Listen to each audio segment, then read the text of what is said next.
The two Texas Democratic candidates for president are falling behind the pack in terms of fundraising. This is not good news for former San Antonio Mayor Castro and former El Paso Congressman Beto O'Rourke. KXAN's political reporter Phil Prazan gleaned some insight from each of their recently released campaign finance documents. Phil. Well, Sydney, after Beto O'Rourke spent time in the spotlight early in the race, he now looks to be putting his chips on the early voting state of Iowa. He's launching 11 field offices, 44 paid staffers, an expensive move.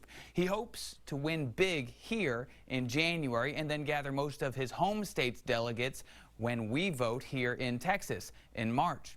But political observers are now wondering if he'll make it that far. He's spending champagne on a beer budget. That's what O'Rourke's doing right now. He's got to figure a way to cut costs and also get more money. Second quarter fundraising documents filed with the Federal Election Commission show in the past 3 months, O'Rourke has spent more money than he's raised. So to stay alive, he needs to have another moment to win hearts and minds and money.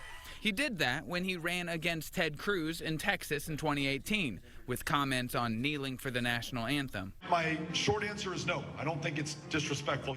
But Brian Smith, professor at St. Edward's University, says it's more challenging now. It is hard to do because there's so many candidates out there, and it's going to be really hard for him to break out of the pack without shooting himself in the foot or seen as pandering too much. In the second quarter, O'Rourke raised $3.6 million, but spent $5.3 million. In total, he has $5.2 million left in the bank. Castro, for his part, raised $2.8 million in the last 3 months, spent $2.3 million, and has $1.1 million left in his account.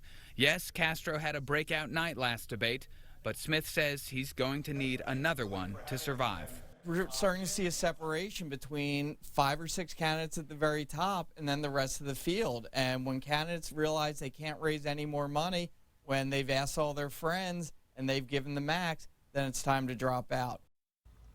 So why is this all important? The 3 key measures before voting starts are fundraising, polls, and debate performances. The third debate will be in Houston in September, a home game for these two. To qualify, you need 130,000 donors and to be at 2% in 4 polls nationally. Beto O'Rourke has qualified already. Castro has not, still needing those poll numbers. Robert?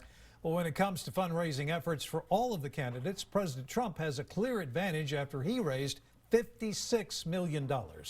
Bernie Sanders a distant second after he raised $27 million in the second quarter.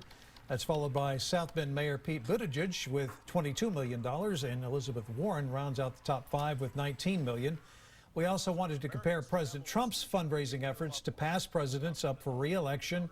During the same time period in 2011, Obama raised $47 million, while George W. Bush raised $32 million for his 2004 re-election campaign.